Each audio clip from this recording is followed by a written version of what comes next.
November 5th, 2022. I guess I'm never going to forget that date or even disassociate it from this event. I had just finished my courses for the year, and summer was right around the corner, so it meant that it was time to catch up with some of my friends. In this particular occasion, it was Nathan. Nathan was my best friend at the time, and we would sometimes spend months without seeing each other. But when we did hang out, we'd always do the same: go get some snacks and catch up over coffee before sunset, then walk around town until about 9 p.m. and call it a day. The usual. This time, though, nothing felt usual. From the moment I saw him, something in my stomach just dropped. It wasn't him per se. We were on good terms, but something about hanging out that day felt off. Right as I greet him with our usual handshake and went to our usual spot for coffee. We got there and things went by the books. I shook it off as me being nervous because I hadn't seen him for a long time. That was, of course, until Nathan mentioned that he felt like things around us were weird. Again, another drop in my stomach. I kept my cool, trying not to sound paranoid, but I guess I couldn't help it. "You feel it too?" I asked. He nodded. He said that he just couldn't pinpoint what was wrong, but it was like our surroundings were odd, like hostile, even though there was nothing to fear. Was this some sort of shared paranoia? Was the end of the year getting to us? We didn't know, but we were sure that this was the first time we felt something like that. We finished our coffee, and I felt like maybe having a walk wasn't gonna be the best idea. Maybe we should just call it a day now and go back to our homes while there's still light. At that moment, my dad called me and asked me if I could find out the price of a phone he was thinking about buying.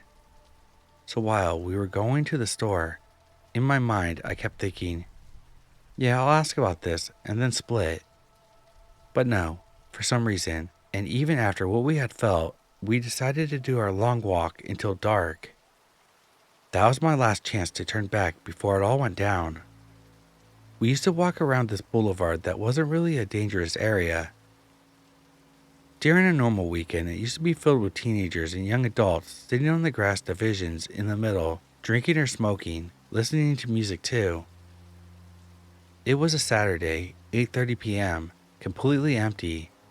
I like to think that this was my last warning.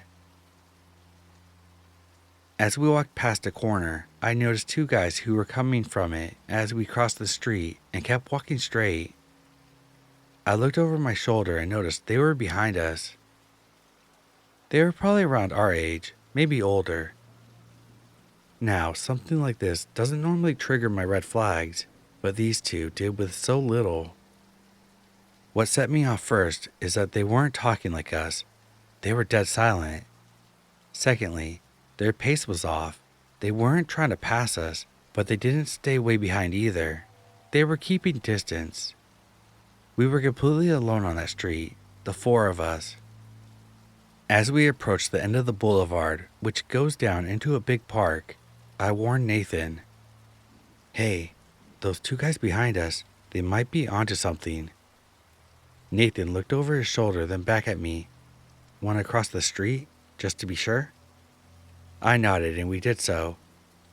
We crossed the grass area in the middle and onto the other side of the street and kept walking forward down the street. And that's when I saw it.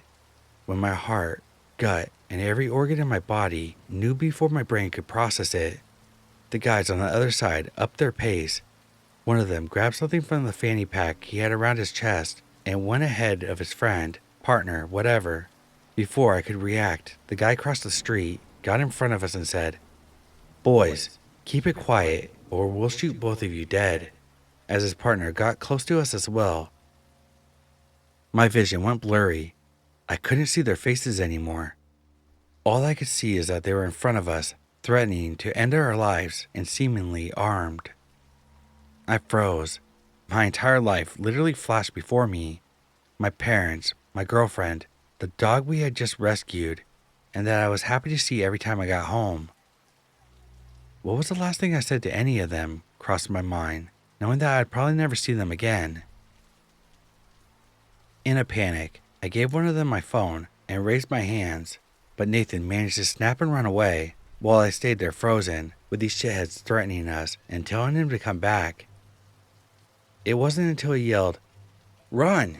that I snapped out of it too and ran towards him. I tripped not too far from where I started. "Shoot him! Shoot him!" I heard from behind me. I thought, this is it. This is how I go. I gathered my strength and got up. I kept running, expecting to hear gunshots behind me, but it never rang. We ran all the way back, and I was finally able to talk again. But all I could muster up was, "Help us, please help," on the top of my lungs. We ran a few blocks until we stopped from exhaustion. Nathan had lost his glasses back on the boulevard and wanted to go back because he couldn't see without them, and getting a new pair is extremely expensive here. I refused. I told him we would stay here and wait for help or the police, but eventually he convinced me and we went back, carefully, to the place where our lives changed forever. Lucky enough, he found them and those two assholes were long gone. I'm not claiming anything supernatural happened here, but I feel like everything that had happened before that horrific moment was some sort of a warning sign trying to stop us from going there. Hell, when the dust settled, people started showing up in the boulevard, the same kind of people I described earlier. We came across a woman who was waiting for her husband to get off work. Upon hearing what happened, she offered us a ride to my house, and we accepted. When we got there, I hugged my mom like I had never done so in my life, and was so thankful for being able to do it. Needless to say, that day changed me forever. I know that it could have happened on any date, at any hour, and anywhere, but November 5th will never be a normal day for me again. Nathan and I drifted apart, not because of this, but our friendship was never really the same afterwards, especially with me refusing to go around these areas at night, especially if we were walking. I will never ever ignore a gut feeling again, and if your gut tells you that something is off, trust me, it's off.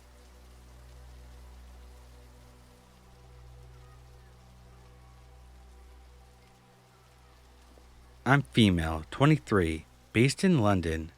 Sadly, this is not my first or second encounter like this. I was getting in a lift on the tube, and I immediately noticed this guy aggressively staring at me. For some reason, he just creeped me out. He was a lot taller than me. I'm 5'5", and he had some kind of toolbox in his hand. I made a mental note of it in the back of my head just to keep an eye out for him. So I get to the platform. Keep in mind, he's constantly looking over my way. I saw him walk into the train, so I made it a point to walk to the other side of the platform to an empty carriage. Tell me how literally a minute after that, this man comes into my completely empty carriage and sits right next to me, not even a seat between. At this point, I'm spooked, and I tell myself I'd get to my station and wait a few seconds before getting up to see if he's going to get up too, so I know if he's planning on following me off the tube. So the train stops. I wait a few seconds before getting up. He's still reading his newspaper, so I quickly get out before the doors close. The entire time I'm looking back, making sure he's not there. I got to the top of the escalator and even waited a minute looking down and still did not see him. I thought that was the end. I waited outside for a phone call from my friend. Suddenly I look up to see this man walking out of the station. He's staring at me as he comes out, and my heart is racing. I ended up walking behind him on the way to my friend. When he turned around and noticed, he suddenly dropped something, so he ends up being behind me. Luckily, my friend called me back, and I said very loudly, "I'm on the way and will be there in a minute." Immediately, he crossed the road and fucked off into the distance. Still gives me chills.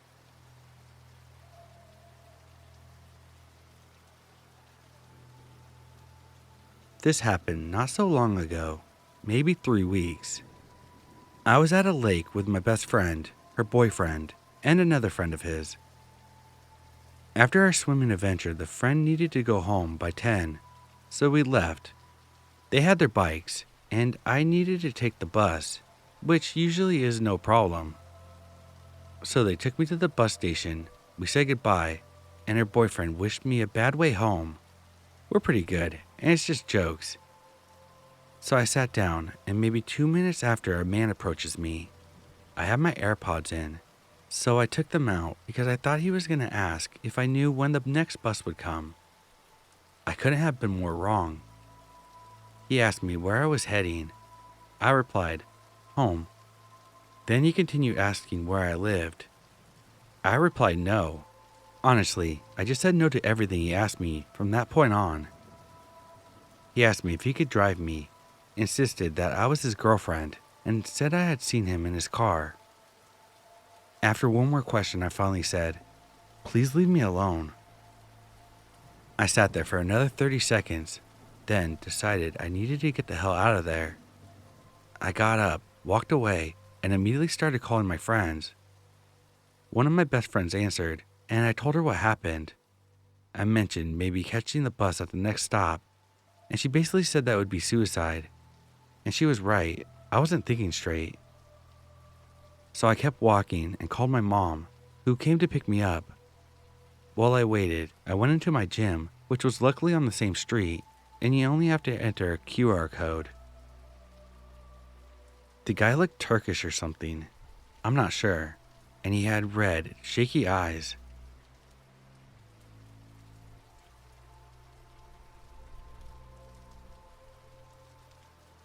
I can't tell if I'm overreacting because I do have mental problems, and I'm a pretty paranoid person.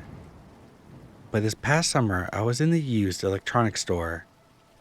I was knelt down looking at keyboards when this guy came up to me and said that he liked my style. I'm an anxious person and don't get out much, so I didn't really know how to talk to people or deal with creeps. Also, it's not like I had an outfit that stood out. I was wearing a baggy hoodie and jorts. I say thank you without looking at him because I was nervous, so I stayed knelt down. Then he asked me what school I go to. I say I'm homeschooled. Also, I know that people are going to get on me about telling him as much as I did, but I was kind of frozen. Then he asked me, what grade are you in? Middle school? I say, 10th, really quiet, and then he says, middle school? Again, because I guess he didn't hear me. Then he said, hey, I think your mom left. I was with my grandma, and she in fact didn't leave. At this point, my fight or flight kicked in, and I started to walk away to my grandma. Then he said, kind of louder, I'm not being creepy. I'm 20.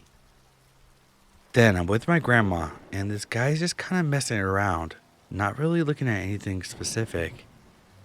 Then I realize he's on his phone on his earbuds, which he had on when he talked to me. Then I realize this older, maybe late 30s guy is also on his phone on his earbuds, and this guy isn't even pretending to look at anything. He's just walking around the store. Then soon after, when I was at the checkout line, the two guys met by the guitars and were talking. After we paid, I waited until they weren't looking and quickly got out of there. I can't tell if I'm overreacting.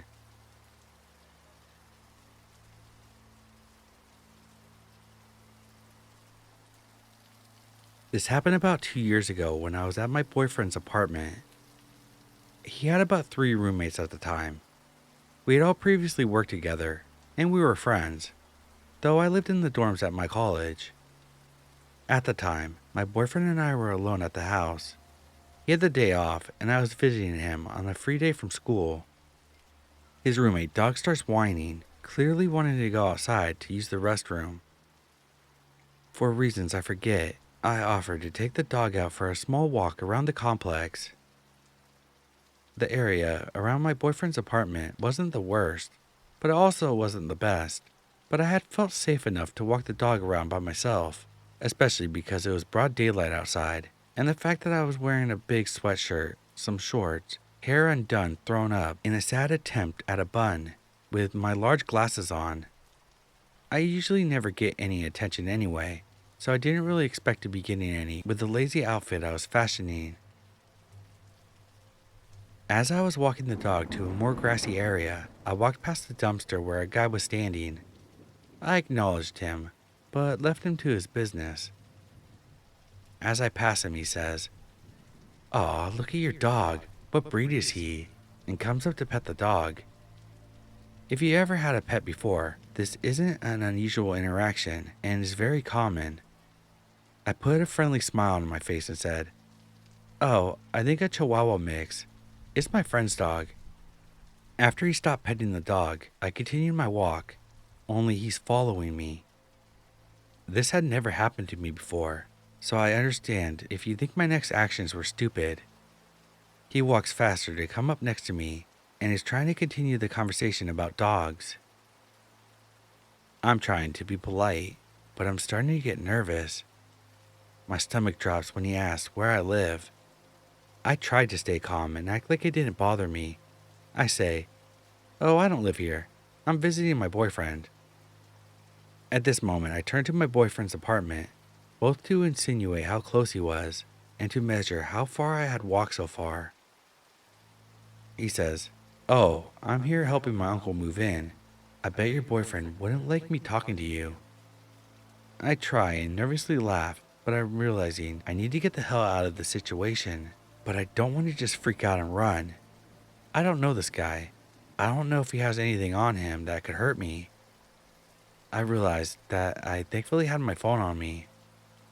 I started walking to a patch of grass for the dogs to walk into. The guy tells me to stay for a second.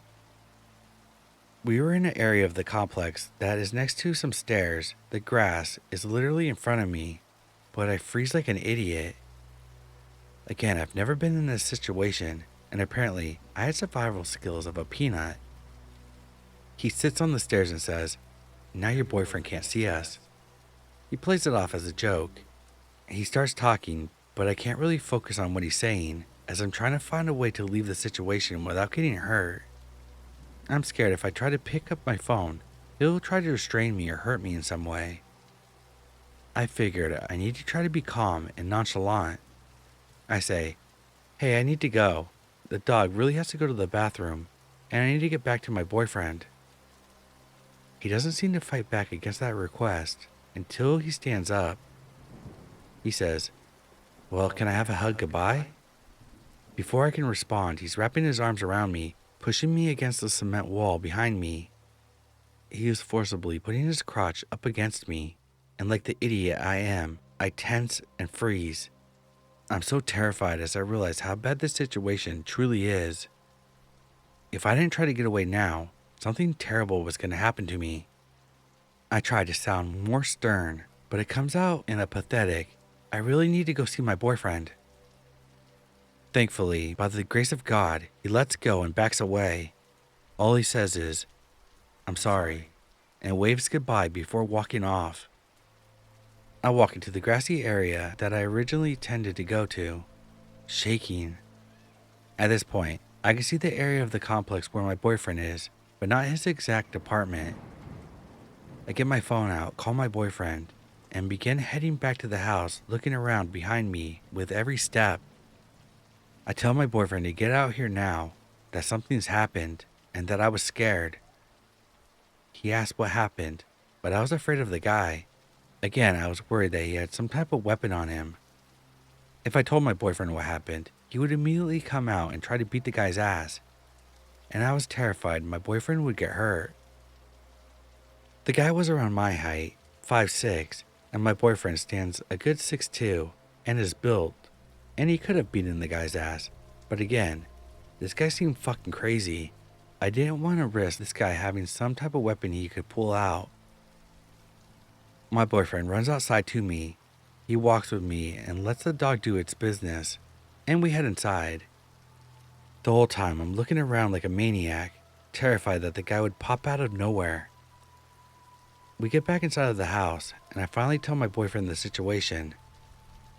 Just like I predicted, he gets up to go out and beat the guy's ass. I beg him not to because I'm terrified of him getting hurt. He finally settles down and comforts me. After that, I saw the guy one more time weeks later.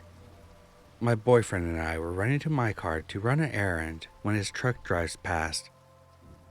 There, in the passenger seat, The guy is looking out his window staring at me. He smiles and waves before the truck pulls off. It really gave me the creeps. I felt sick. I never saw him again, but I still look over my shoulder anywhere I go. Even if you think it's safe to walk around, there's weirdos out there. It doesn't matter what you wear or the time of day, they may still come after you. I never walked around the complex alone after that. I made terrible decisions in this situation that could have gotten me really hurt because I was young and naive. Despite this, it's been a couple years and I've learned from this experience. I won't put myself in the same position again. And to the guy that followed me, terrified me, and was an overall creep, let's not meet again.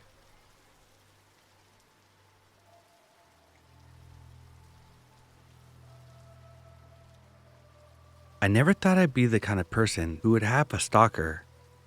When you hear that word, you imagine celebrities, influencers, or people who post too much of themselves online. I'm none of those things. I'm a normal guy in his early 30s who works, goes home, and has a routine so predictable my coworkers make fun of me for it. This happened in November, right after daylight savings time. You wouldn't think 1 extra hour of darkness would matter that much, but it does.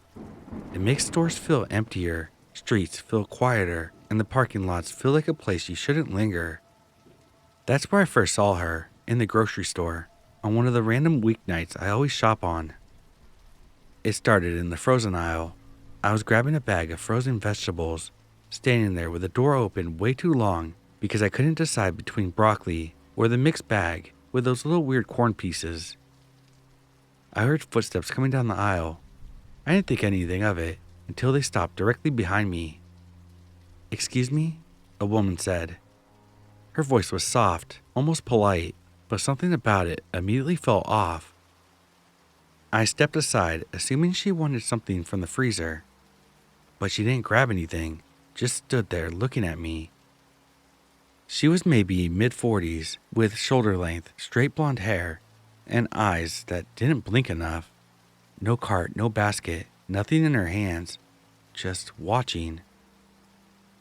I gave a polite smile, one of those reflexes you give to strangers, and went to walk away. That's when she spoke again. "You dropped something." I looked down, confused. Nothing on the floor. My keys were still in my pocket, phone in my hand. I don't think so." She tilted her head, almost like she was studying me. "You did. You dropped your smile." I laughed awkwardly because what else would you do with a comment like that? I assumed she was just socially strange or was trying to be funny in a weird way.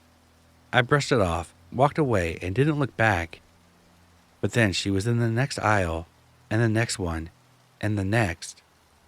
I turned a corner, and there she would be, always a few feet away, pretending to read labels or just standing completely still. I tried to convince myself that it was just a coincidence. People shop in patterns. You end up in the same aisle with the same people throughout your trip. But she still had no basket, no items, nothing. When I sped up, she sped up. When I slowed down, she did too.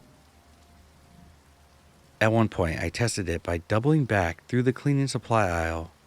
Sure enough, she appeared at the other end. That's when the hair on the back of my neck started rising.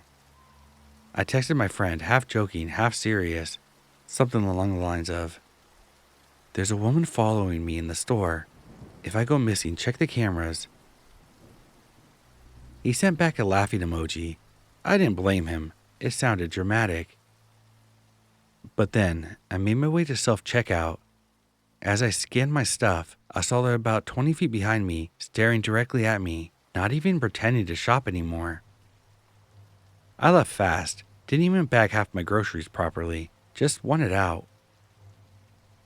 I thought that would be the end of it. I was wrong. When I got outside, the parking lot was mostly empty, a few cars scattered around. I walked towards my car, trying not to look behind me. I tossed my bags in, got in, locked the doors instantly. I sat there for a moment, scrolling my phone, just trying to calm down. That's when I saw movement in my mirror. She had came out of the store with nothing in her hands, not a single item. She didn't look around, didn't hesitate. She started walking straight towards my car. My stomach dropped. I shoved my keys into the ignition and backed out fast, leaving so quickly that I nearly clipped the cart return. As I pulled onto the street, I checked the rearview mirror. She was getting into a dark gray sedan, and that second I drove off, her headlights flicked on. The drive home felt like the longest 10 minutes of my life. At first, I was just trying to tell myself that she was just going in the same direction. It happens. But every turn I made, left, right, random residential streets, she followed. My heart was pounding so hard. It felt like I had just got done running. I cut through a neighborhood I never use, took the back roads, then looped around twice. She stayed behind me the entire time. No attempts to pass, no hesitation, just trailing me. My hands were sweating on the wheel. I actually considered driving straight to the police station, but in some twisted part of my brain, that felt paranoid. I figured maybe I was just imagining things, that she'd turn any second. She didn't. And then I made the final turn onto my street. The moment she followed me there too, all doubt evaporated. No one accidentally follows you into a dead-end suburban street at 10:45 p.m. I pulled into my driveway, turned off my car, and bolted to the front door. I didn't even grab my bags. I just ran inside and locked every lock, hands shaking so hard I missed a deadbolt twice. I peeked through the blinds. Her sedan pulled in and parked directly behind my car, in my driveway. She got out. Looked like she had all the time in the world. I froze, watching her through the crack of my blinds.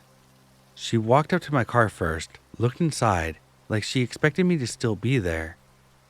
Then she looked up at my house, right at the window I was peeking from. I ducked, heart in my throat, praying that she hadn't seen me.